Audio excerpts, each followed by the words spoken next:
L'Égypte ancienne, centrée sur le Nil, avait besoin de frontières précises et sûres. Au nord, la Grande Verte, la Méditerranée; à l'est, le désert arabique avec sa chaîne de montagnes; à l'ouest, le désert libyque avec sa grande mer de sable. Et pour le sud, eh bien c'était la première cataracte du Nil, ou la dernière en descendant le fleuve. Mais en Égypte, rien ne se fait comme dans les autres pays, et la cataracte du Nil ne correspond pas à la définition du dictionnaire. À 1000 km environ de son embouchure, la vallée du Nil se resserre de plus en plus pour devenir pratiquement inexistante.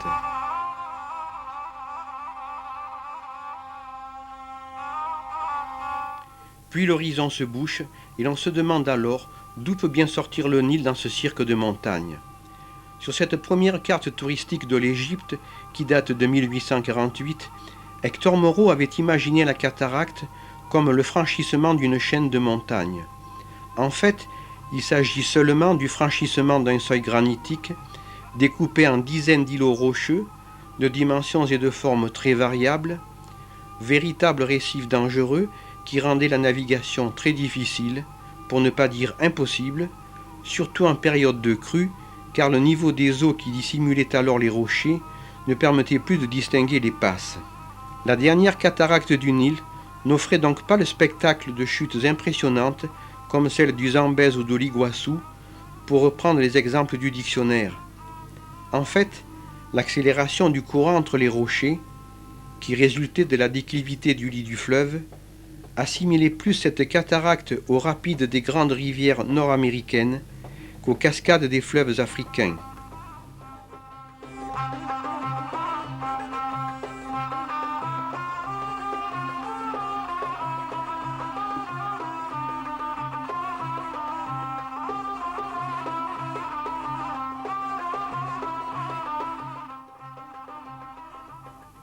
Les dessinateurs de Napoléon avaient d'ailleurs bien rendu la cataracte dans les illustrations de la description de l'Égypte.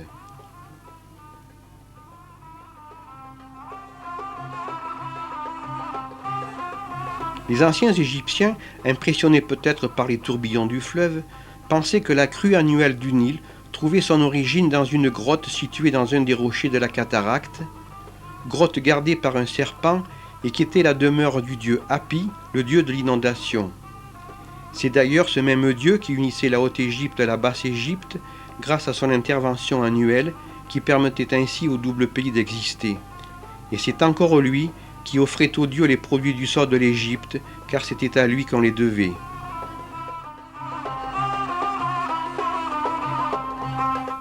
Bien sûr, aujourd'hui, il n'y a plus de remous, plus de rapides, plus de tourbillons entre les rochers. Fini l'inondation bénéfique annuelle, car le grand fleuve a été coupé en 1902 d'abord par un premier barrage, puis en 1973 par le fameux barrage d'Assouan. Et c'est bien en aval des barrages, après qu'elle soit sortie des déversoirs, que l'eau du Nil pourra reprendre son lit millénaire, mais alors le grand fleuve va ressembler plus à un grand lac qu'à un fleuve qui viendrait d'on ne sait où. Dans cet archipel, et au milieu d'un monde fermé par des montagnes de sable, une île, Éléphantine, va garder la frontière sud de l'Égypte.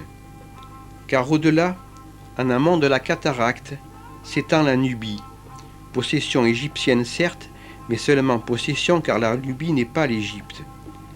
Elle était cependant indispensable pour les souverains égyptiens car ce pays aride était le pays de l'or. D'ailleurs, Nubie en égyptien se disait Noub, c'est-à-dire l'or.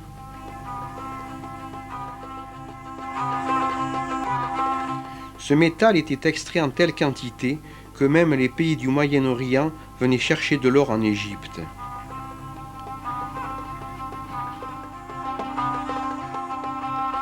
Éléphantine s'appelait en égyptien Abou, ce qui a le même sens, car Abou veut dire éléphant, sans doute non pas par la présence des pachydermes dans l'île, mais par le commerce de l'ivoire que l'on y faisait. Porte de l'Afrique, c'est à Éléphantine qu'arrivaient les produits exotiques qui plaisaient tant aux Égyptiens.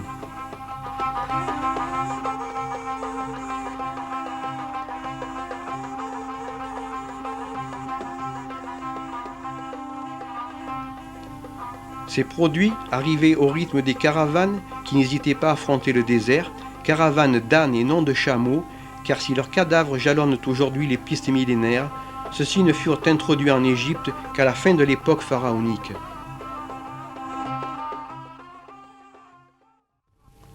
L'Égypte des pharaons était divisée administrativement en régions que l'on appelait des nomes, le premier nome commençant ici avec Éléphantine pour capitale. Celle-ci devint rapidement un point stratégique important, car il commandait, par la surveillance de la cataracte et des routes qui y aboutissaient, le commerce qui s'effectuait à la fois par le fleuve et par les caravanes du désert. Éléphantine, dont Champollion disait que l'île tout entière formerait à peine un parc convenable pour un bon bourgeois de Paris, était aussi appelée la ville au cœur des flots, et l'on peut dire que son nom paraît à tous les chapitres de l'histoire politique de l'Égypte. C'est évidemment à Éléphantine que résidait le nomarque, c'est-à-dire le gouverneur, qui portait souvent le titre de prince, et dont l'éloignement du pouvoir central lui conférait une grande autonomie. La ville et la zone des temples se trouvaient à l'extrémité méridionale de l'île, et celle-ci resta habitée presque sans interruption depuis les époques prédynastiques. On ne connaît pas grand-chose de la ville, construite évidemment en briques crues périssables, et dont l'emplacement est l'objet de fouilles à long terme.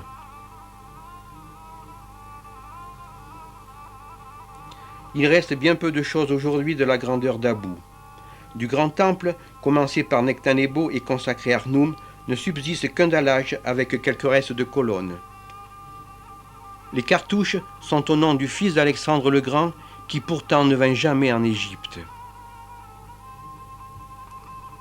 Arnoum, Dieu créateur, était en plus à Éléphantine le gardien des sources du Nil, mais aujourd'hui son tabernacle est vide et renversé.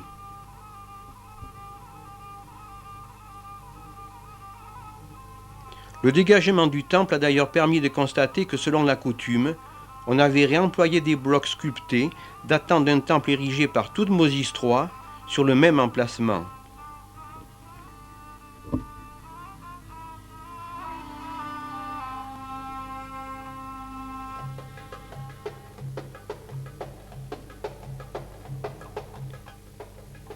Comme bien d'autres sites en Égypte, Éléphantine a beaucoup souffert de l'industrialisation du pays au XIXe siècle.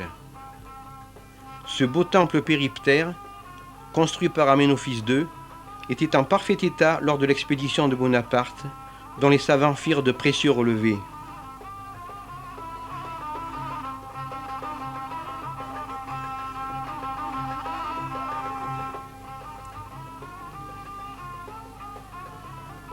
Trente ans plus tard, il avait complètement disparu, et en décembre 1828, Champollion ne vit plus une seule pierre debout.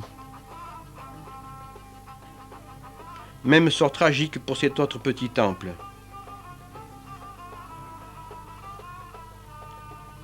Cette chapelle, que l'on peut voir à l'extrémité sud de l'île, est une chapelle ptolémaïque, reconstituée en briques, où l'on a replacé divers éléments provenant d'un petit sanctuaire retrouvé dans les fondations du temple de Kalabcha en Nubie.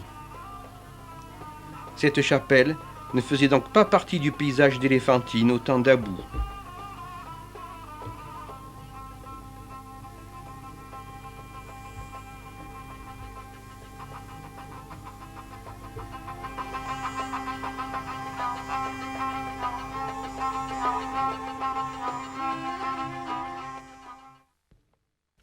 Caché derrière ce mur, le nilomètre, décrit par Strabon, est toujours là. Sur les parois de l'escalier sont gravées des échelles pour mesurer la hauteur de la crue du Nil. Les échelles blanches ne sont pas pharaoniques mais arabes, elles furent rajoutées en 1870. Mesurer la crue était très important puisque l'impôt dû par le paysan était fonction de la hauteur de la crue et à niveau élevé, tribut élevé. Les restes des quais sont impressionnants, mais il faut penser qu'une bonne inondation devait faire 16 coudées, soit plus de 8 mètres de haut. Les assises inférieures, qui prennent appui sur d'énormes blocs, sont d'époque pharaonique, comme en témoignent les cartouches de ces rois de la XVIIIe dynastie. Car nombreux sont les pharaons qui s'occupèrent d'Abou. Il faut dire que tout au long de leur histoire, les Égyptiens se sont méfiés des Nubiens, et une forteresse avait même été construite à Éléphantine. Dès l'Ancien Empire, les pharaons conduisirent des expéditions pour pacifier ces lointaines régions, et tous ceux qui partirent voulurent laisser des traces de leur expédition.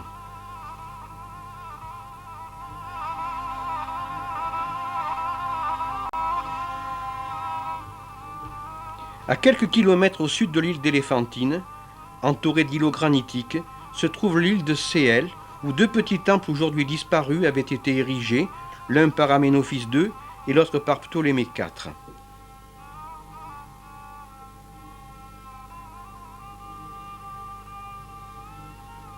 Cette île semble formée par un amoncellement de gros blocs de granit qui pourraient être une curiosité à eux seuls.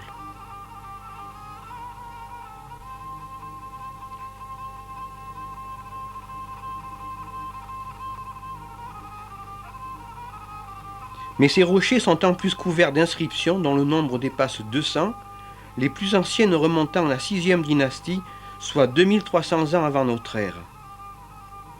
Impressionnant témoignage de ces rois qui partaient pacifier les Nubiens, de ces princes explorateurs envoyés par le roi pour ouvrir de nouvelles routes à la recherche de produits exotiques, de ces agents de l'État qui venaient ici pour surveiller le travail dans les carrières de granit, et ramener les colosses et les obélisques promis à leurs souverains, ou creuser des canaux pour franchir la cataracte.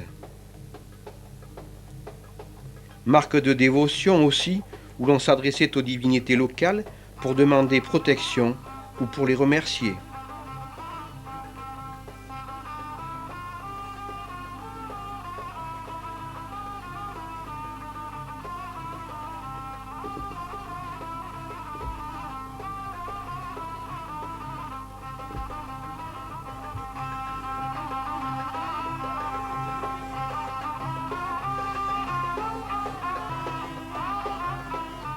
Témoignages religieux aussi comme cette pierre gravée connue sous le nom de celle de la famine.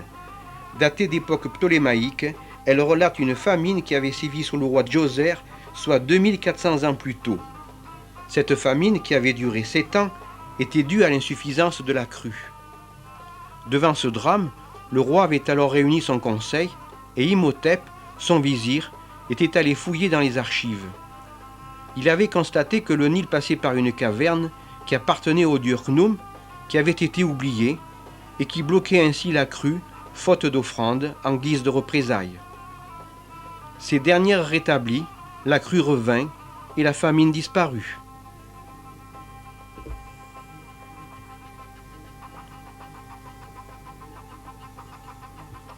Mais quittons l'île de Céel pour revenir à Éléphantine.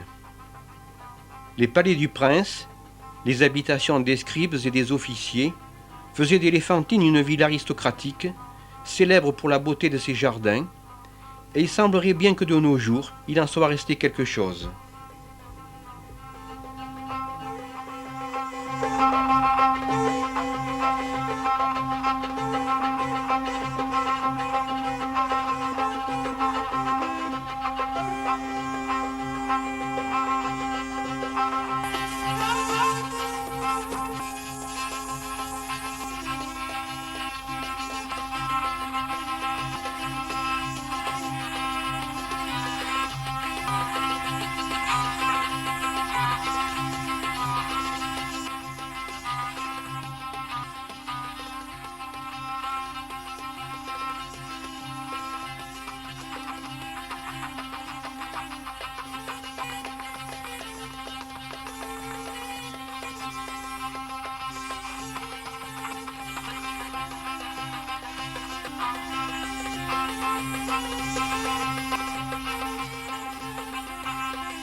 La région d'Abou était très connue pour ses carrières de granit rouge. Ce fut le gisement de granit le plus exploité tout au long de l'histoire de l'Égypte, et tous les obélisques en granit que nous connaissons viennent d'Assouan. L'extraction des blocs se faisait en creusant une série d'entailles qui en délimitaient les dimensions. Ces entailles recevaient des coins de bois qui étaient ensuite mouillés. Le bois, en gonflant, faisait alors éclater la pierre aux endroits ainsi délimités.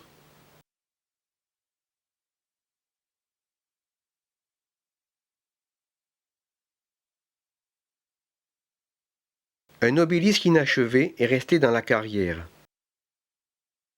Avec ses 42 mètres de long et ses 1200 tonnes, il aurait été le plus grand obélisque monolithe connu.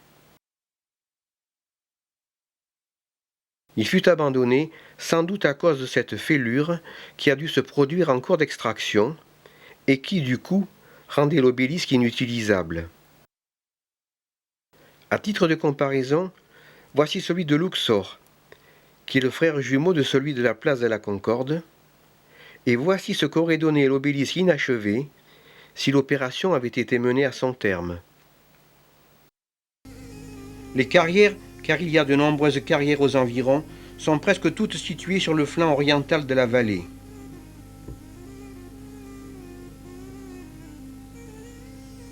Au milieu de ces blocs impressionnants, on peut voir un colosse osiriaque inachevé que les habitants d'Assouan appellent Ramsès.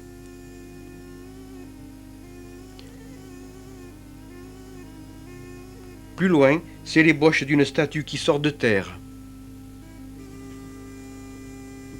Un sarcophage, datant de l'époque romaine, est resté là, inachevé, oublié pour une raison que l'on ne connaîtra jamais.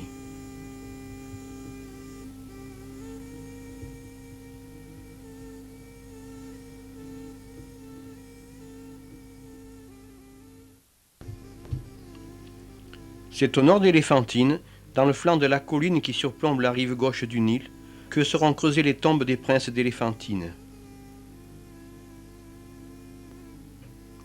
Ces deux rampes devaient servir sûrement à l'ascension des sarcophages et du mobilier funéraire, en profitant sans doute de la crue du Nil, car l'entrée des rampes est située bien au-dessus du niveau actuel du Nil. Princes, gouverneurs et grands prêtres d'Éléphantine vont tous se retrouver là, presque côte à côte, dans ces tombes dont certaines sont grandioses. Car dès la 6e dynastie, les notables avaient déjà cessé de se faire enterrer près de leur roi pour reposer là où ils avaient vécu. Puis au cours des siècles, s'ajoutèrent des tombes plus modestes qui feront de cette couche rocheuse une véritable nécropole.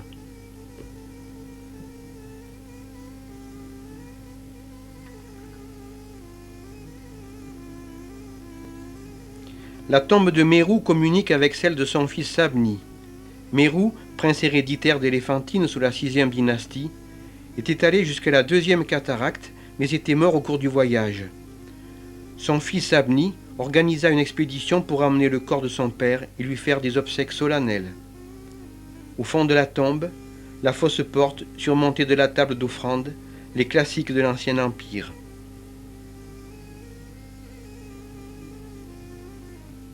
Écaïbe, gouverneur sous la 6e dynastie, devint si populaire qu'après sa mort on lui érigea un petit temple dans l'île d'Éléphantine, près du temple de Rnoum. Au moment de la découverte de sa tombe, on trouva dans la cour 60 stèles qui lui étaient dédiées. Sarenput Ier, supérieur des prophètes de Satis à la 12e dynastie, avait le plus grand des tombeaux de la nécropole, précédé d'un portique aujourd'hui effondré, dont il ne reste plus que les piliers.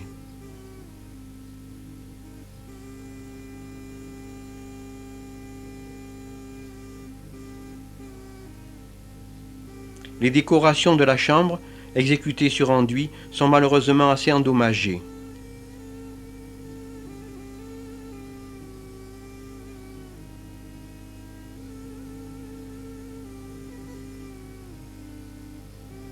Sarenput II, supérieur des prophètes de Rnoum, vivait au Moyen Empire sous Amenemhat II.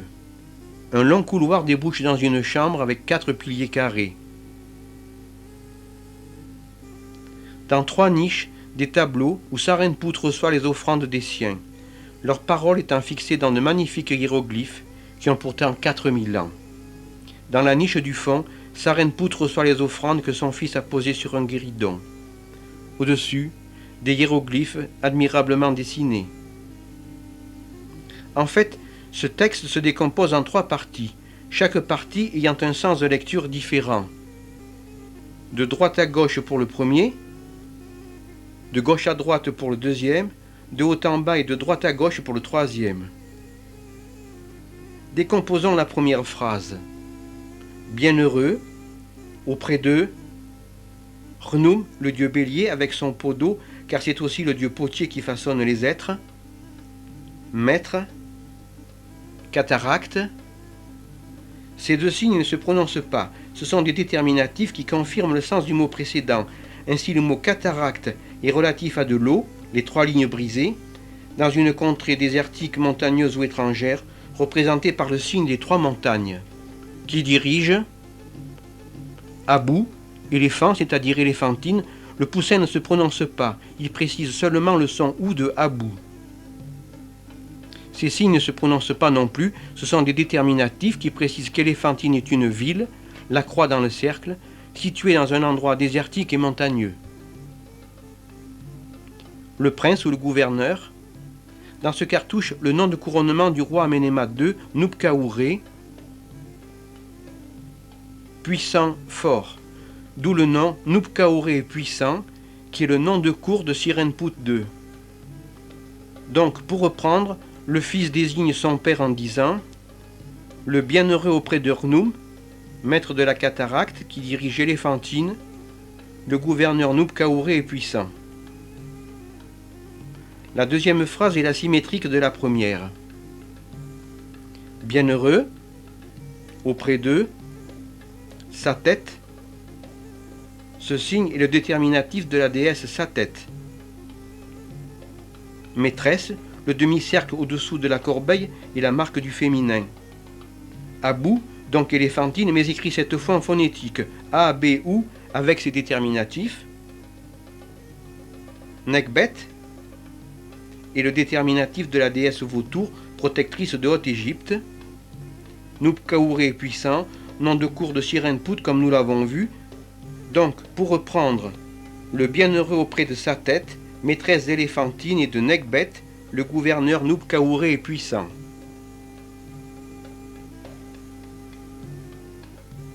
Dans cette troisième phrase, le fils de Sirenput, Ankou, se définit par rapport à son père. Son fils, issu de sa chair, son favori, son bien-aimé, au fil de chaque jour, Ankou, qui est le nom du fils de Sarenput. Un bel hommage en vérité.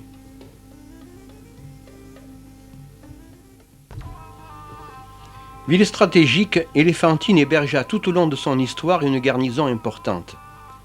Au VIe siècle de notre ère, il y eut même une colonie militaire juive avec son temple dédié à Jéhovah. On dit même que c'est parce que les Juifs, pour leur Pâques, avaient sacrifié des agneaux, la représentation sacrée de Rnoum, que leur temple fut rasé en représailles.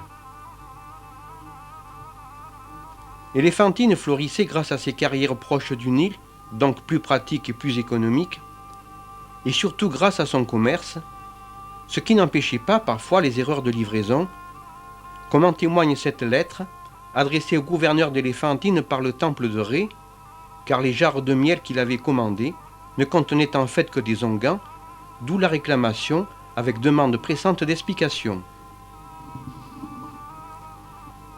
Éléphantine se développa sur la rive droite du Nil, avec une nouvelle agglomération, Syène, qui devint le port et la ville de travail.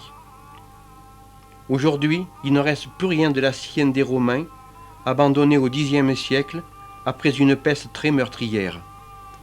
C'est sur son emplacement que fut élevé bien plus tard le fameux hôtel Cataracte, rendu célèbre par Agatha Christie et sa suite présidentielle. C'est par ici que devait se trouver le fameux puits qui servit à Ératosthène, 200 ans avant notre ère, pour mesurer la circonférence du globe terrestre, car Syène étant pratiquement sous le tropique du Cancer, le soleil était donc à la verticale du puits lors du solstice d'été. Syène disparut, on fonda alors Assouan, sur la même rive, mais plus au nord. Après des débuts difficiles, Assouan, qui veut dire commerce en arabe, est devenue aujourd'hui la grande ville de Haute-Égypte, profitant de l'énergie du haut barrage pour se développer et créer de nouvelles industries. Mais ceci est une autre histoire.